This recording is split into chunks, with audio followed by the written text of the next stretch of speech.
est toujours là. Voyez-vous, j'ai sur le cœur toutes ces maladies que je ne connais point. Cette dysenterie, c'est l'éantrie. Monsieur, agréez que je vienne vous rendre visite et vous offrir mes petits services pour toutes les saignées et les purgations dont vous aurez besoin. Monsieur, vous m'obligerez beaucoup, mais par ma foi, voici Toinette elle-même. Monsieur, je vous prie de m'excuser, mais j'ai oublié de donner une commission à mon valet. Je reviens tout à l'heure.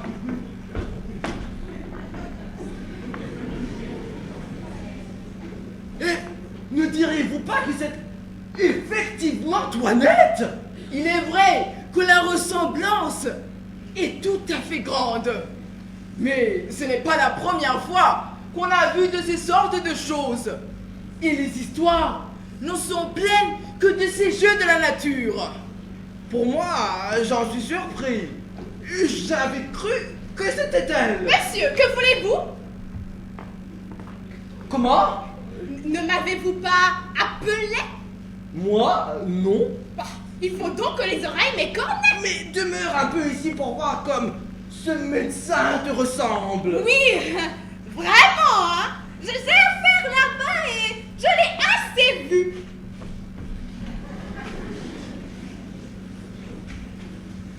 Si je ne les voyais tous deux, je jurerais que ce n'est qu'un.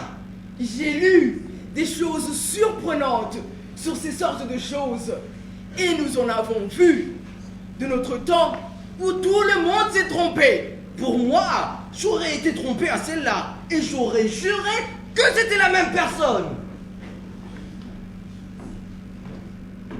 Monsieur, je vous demande pardon de tout mon cœur. Cela est admirable. Vous ne trouverez pas mauvais, s'il vous plaît, la curiosité que j'ai eue de voir un illustre malade comme vous êtes. Et votre réputation qui s'étend partout peut excuser la liberté que j'ai prise. Monsieur, je suis votre serviteur. Je vois, monsieur, que vous me regardez fixement. Mais quel âge croyez-vous que j'ai? Je crois que tout au plus vous avez 26 ou 27 ans. Mais j'en ai 90! 90! Bah oui! Vous voyez en effet, monsieur, des secrets de mon art de me conserver ainsi frais et vigoureux. Par ma foi, voilà un beau jeune vieillard pour 90 ans. Je suis médecin passager qui va de ville en ville, de province en province, de royaume en royaume, pour chercher de vrais malades dignes de m'occuper, capables d'exercer les grands et beaux secrets que j'ai trouvés dans la médecine. Oh, je dédaigne de m'amuser à ces menus fatras de maladies ordinaires, à ces bagatelles de rhumatisme et de fluxion, à ces fièvrottes, à ces vapeurs et à ces migraines. Je veux des maladies d'importance, de bonnes fièvres continues avec des transports au cerveau, de bonnes fièvres pourpées, de bonnes pestes, de bonnes hydropisies de bonnes pleurésies avec des inflammations de poitrine. C'est là que je me plais et c'est là que je triomphe. Et je voudrais, monsieur, que vous eussiez toutes les maladies que je viens de dire, que vous fussiez abandonné de tous les médecins désespérés à l'agonie pour vous montrer l'excellence de mes remèdes et l'envie que j'aurais de vous rendre service. Monsieur, je vous suis fort obligé des bontés que vous avez pour moi. Donnez-moi votre pouls. Allons donc, que l'on batte comme il faut, hein. Je vous ferai bien aller comme vous devez. Ouais, ce pouls-là fait l'impertinent. Je vois bien que vous ne me connaissez pas encore. Qui est votre médecin? Monsieur Burgon. Monsieur Bourbon. Monsieur Bourbon. Mais cet homme-là n'est point écrit sur mes tablettes entre les grands médecins. Et de quoi dit-il que vous êtes malade? Il dit que c'est du foie. Et d'autres disent que c'est la rate. Oh, mais ce sont tous des ignorants. Mais c'est du poumon que vous êtes malade. Du poumon? Ben oui. Que sentez-vous? Je sens de temps en temps des douleurs de tête. Justement, le poumon. Il me semble parfois que j'ai un voile devant les yeux. Le poumon. Et il me prend parfois des maux de cœur. Le poumon. Et je sens parfois des douleurs de ventre, comme si c'était des coliques. Le poumon. Et parfois il me prend des lassitudes dans tous les membres. Mais le poumon. Vous avez appétit à ce que vous mangez? Oui, monsieur. Ben le poumon. Et vous aimez avoir un peu de vin? Oui, monsieur. Le poumon. Et il vous prend un petit sommeil après le repas et vous êtes bien aise de dormir? Oui, monsieur. Mais le poumon, vous dis-je. Que vous ordonne votre médecin pour votre repas? Il m'ordonne du potage, Ignorant. de la volaille, Mais ignorant. du veau, Ignorant. des bouillons, Ignorant. des œufs frais. Ignorant. Et le soir, de petits pruneaux pour lâcher le vent. Ignorant. Et surtout de boire mon vin fort trempé. Ignorantus. Ignoranza. Ignorantum. Il faut boire votre vin pur. Et pour épaissir votre sang qui est trop subtil, il faut manger du bon gros bœuf, du bon gros porc, de bon fromage de Hollande, et du gruau, et des marrons, et des obliques, pour coller et conglutiner. Votre médecin est une bête. Je vais vous en envoyer un de ma main, et je viendrai vous voir de temps en temps, tandis que je serai en cette ville. Vous m'obligerez beaucoup.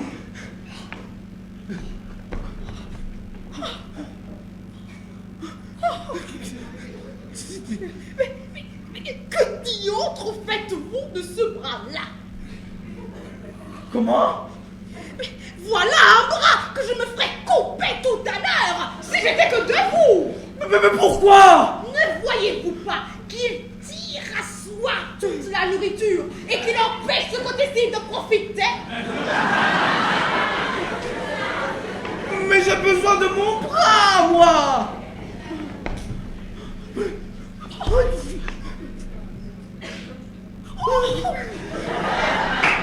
Oh, vous avez aussi un œil droit que je me ferais crever si j'étais en votre place. Me crever un œil? Ne croyez-vous pas qu'il incommode l'autre et lui dérobe toute la nourriture? Mais croyez-moi, faites-vous-le crever un peu vite. Vous verrez plus clair de l'œil gauche. Cela n'est pas pressé, hein. Adieu. Je suis fâchée de vous quitter si tôt, mais je dois me trouver à une grande consultation qui doit se faire pour un homme qui mourut hier.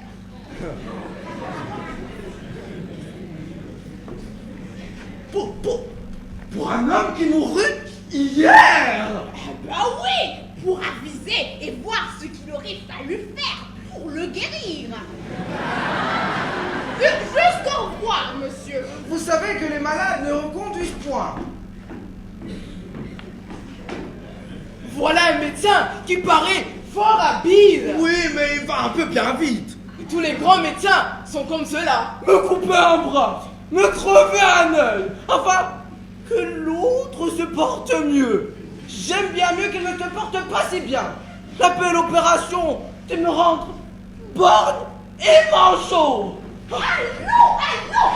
Je suis votre servante. Je n'ai pas envie de rire. Qu'est-ce que c'est? Et votre médecin, ma foi, qui me voulait tâter le pouls. Fais un peu, à l'âge de 90 ans.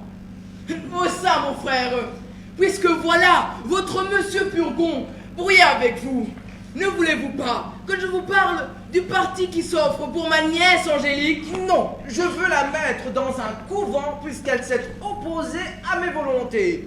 Je vois bien qu'il y a quelque amourette là-dessus. Et j'ai découvert quelques entrevues secrètes qu'on ne sait pas que j'ai découvertes. Eh bien, mon frère, quand il y aurait quelques petites inclinations, cela serait-il si criminel? Et rien peut-il vous offenser quand on ne va qu'à des choses honnêtes comme le mariage? Quoi qu'il en soit, elle sera religieuse. C'est une chose résolue. Vous voulez faire plaisir à quelqu'un? Je vous entends. Vous en revenez toujours là, hein? Et ma femme vous tient au cœur. Eh bien oui, mon frère, puisqu'il faut parler à cœur ouvert, c'est de votre femme que je veux dire, et non plus que l'entêtement de la médecine. Et je ne puis vous souffrir l'entêtement où vous êtes pour elle, et de voir que vous donnez tête baissée dans tous les pièges qu'elle vous tend. Ah, monsieur, ne parlez point de madame. Oh, c'est une femme sur laquelle il n'y a rien à dire. Une femme sans artifice qui aime monsieur qu'il aime. On ne peut pas dire cela.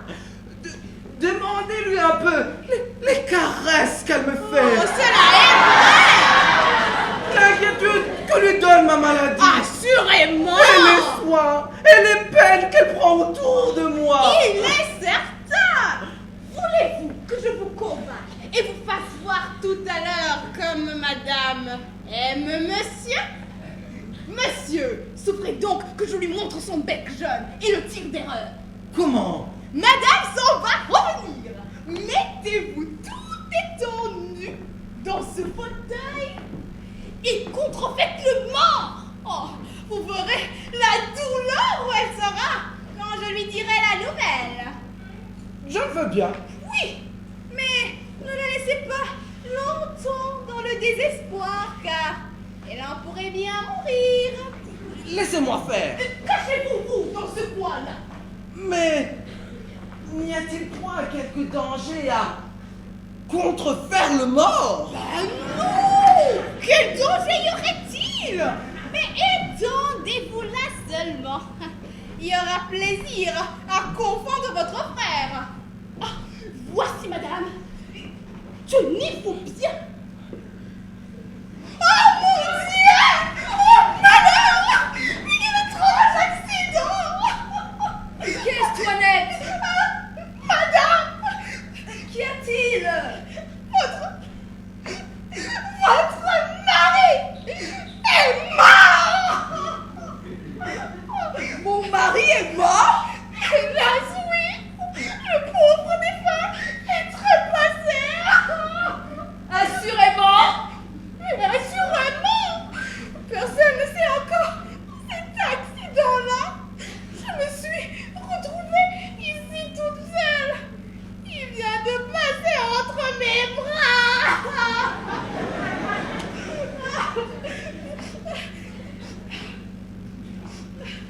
Tenez, le voilà de tout son long dans ce fauteuil.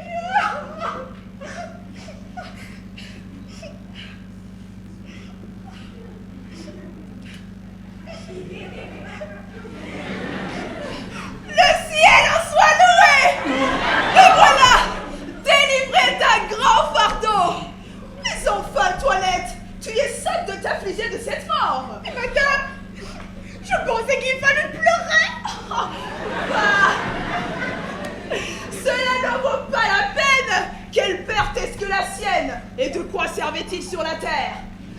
Un homme incommode à tout le monde, malpropre, dégoûtant, sans cesse un lavement ou une médecine dans le ventre, mouchant, toussant, crachant toujours, oh, sans esprit, ennuyeux, de mauvaise humeur, fatigant sans cesse les gens et grondant jour et nuit, servantes et valets. Quelle belle raison funèbre! Il faut, Toilette, que tu m'aides à exécuter mon dessein. Et tu peux croire qu'en me servant, ta récompense est toute sûre. Puisque par un bonheur, personne n'est encore averti de la chose. Portons-le dans son lit et tenons cette fourre cachée jusqu'à ce que j'ai fait mon affaire. Il y a des papiers, de l'argent dont je veux me saisir. Et il n'est pas juste que j'ai passé auprès de lui, sans fruit, toutes mes plus belles années. Viens, prenons auparavant toutes ces clés. Doucement! Oui, madame ma femme, c'est ainsi que vous m'aimez? Ah, le défunt n'est pas mort, hein? Je suis bien aise d'avoir vu votre amitié et d'avoir entendu le beau panégyrique que vous avez fait de moi. Voilà un avis au lecteur qui me rendra sage à l'avenir et qui m'empêchera de faire bien des choses. Eh bien, mon frère, vous le voyez bien. Par ma foi, je n'aurais jamais cru cela. Mais j'entends votre fille. Promettez-vous comme vous étiez. Et voyons de quelle manière elle recevra votre mort. Oh, c'est une chose qui n'est pas mauvaise d'éprouver. Et puisque vous êtes en train, vous verrez par là les sentiments que votre famille a pour vous. Oh ciel! Oh, sacrée aventure! Toilette! Et de quoi pleures-tu? Hélas! J'ai de tristes nouvelles à vous donner! Et quoi? Votre père est mort!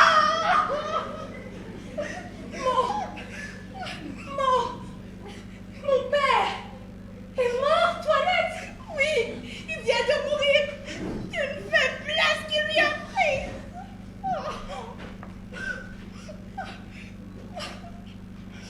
Oh ciel! Quelle infortune! Quelle attaque cruelle! Hélas, faut-il que je perde mon père? La seule chose qui me restait au monde. Et qu'encore, pour un surcroît de désespoir, je le perde dans un moment où il était irrité contre moi. Et que deviendrais-je malheureuse? Et quelle consolation trouver après une si grande perte?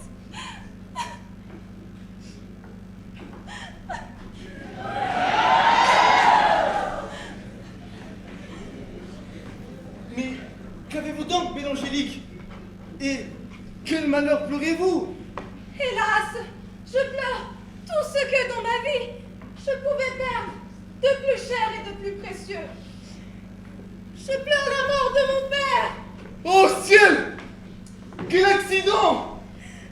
Quel coup inopiné!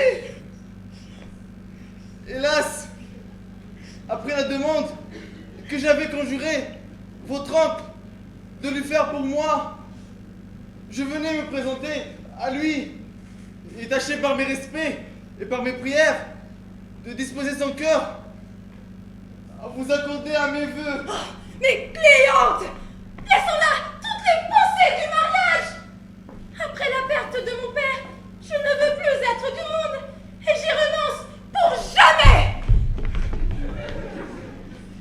Oui, mon père, si j'ai résisté tantôt à une de vos volontés, je veux suivre du moins une de vos intentions et réparer par là le chagrin que je m'accuse de vous avoir donné.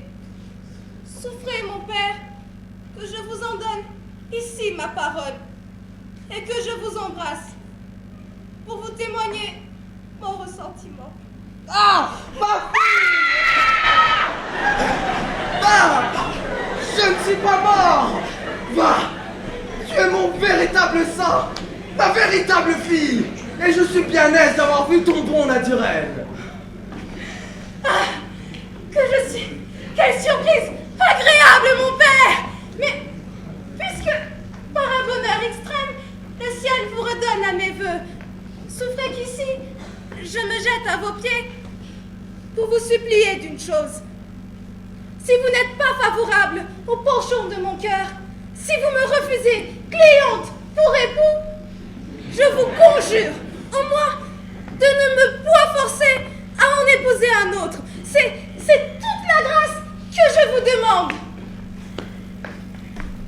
Eh monsieur, laissez-vous toucher à ses prières et aux miennes. Ne vous montrez point contraire au mutuel empressement d'une si belle inclination. Mon frère, pouvez-vous tenir la contre? Serez-vous insensible à tant d'amour?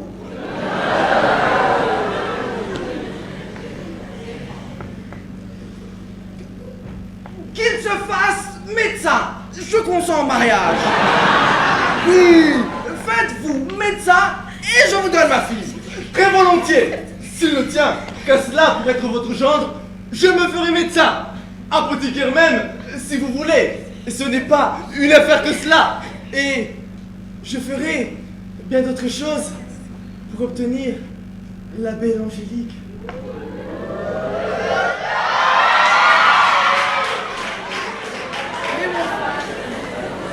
Mais mon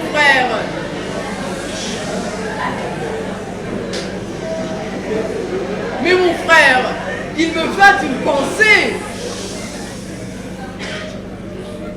Faites-vous médecin vous-même. La commodité sera encore plus grande d'avoir en vous tout ce qu'il vous faut. Oui, voilà le vrai moyen de faire bientôt. Et il n'y a pas de maladie si osée que de se jouer à la personne d'un médecin.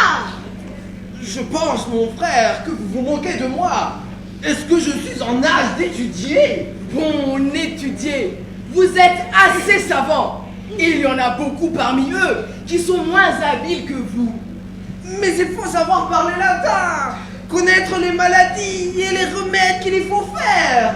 En recevant la robe et le bonnet de médecin, vous apprendrez tout cela. Et après, vous serez plus habile que vous ne voudrez. Quoi? L'on sait discourir quand on a cet habit-là? Oui, l'on n'a qu'à parler. Avec la robe et le bonnet, tout galimatias devient savant et toute sottise devient raison. Mais tenez, monsieur, quand il n'y aura que votre barbe, c'est déjà beaucoup. Et la barbe fait plus de la moitié d'un médecin. En tout cas, je suis prêt à tout. Voulez-vous que l'affaire se fasse tout à l'heure? Tout à l'heure? Oui, et dans votre maison. Dans ma maison? Je connais une faculté de mes amis qui viendra en faire la cérémonie dans votre salle. Et cela ne vous coûtera rien. Mais moi, que dire? Que répondre? L'on vous instruira en 2 mots et l'on vous donnera par écrit ce que vous devez dire. Allez-vous-en vous mettre en habit décent. Je vais les envoyer quérir. Allons, voyons cela. Mais que voulez-vous dire? Et qu'entendez-vous par cette faculté de vos amis? Quel est donc votre dessein? De nous divertir un peu ce soir. Les comédiens ont fait un petit intermède de la réception d'un médecin avec des danses et de la musique. Et je veux que nous en prenions ensemble le divertissement et que mon frère y fasse le premier personnage. Mais mon oncle, il me semble que vous vous jouez un peu beaucoup de mon père. Mais ma nièce, ce n'est point tant le jouer que s'accommoder à ses fantaisies. Tout ceci n'est qu'entre nous. Et nous y pouvons aussi prendre chacun un personnage et nous donner ainsi la comédie les uns aux autres. Le carnaval autorise cela. Allons vite préparer toutes choses. Y consentez-vous? Ben oui, puisque mon oncle nous conduit.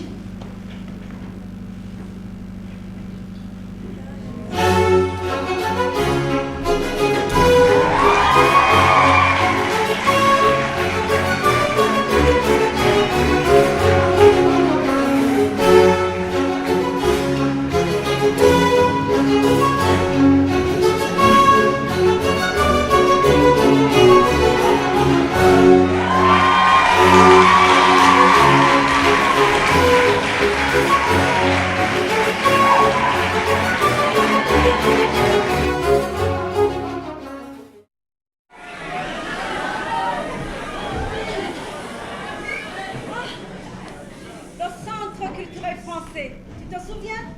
Oh que oui. On était jeunes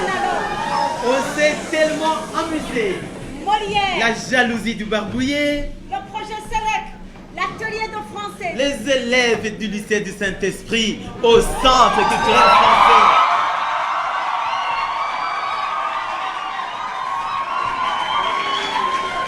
Mais on avait le trac avant d'entrer en scène. Mais c'est vrai. Mais on avait beaucoup travaillé quand même avec notre metteur en scène. C'est vrai. C'était une femme. Comment s'appelait-elle déjà? Attends, ça va me revenir. Françoise. Ah oui, c'était Françoise. Madame Françoise Nagent. C'est ça. Que de souvenirs. Ah. Et le chef de projet?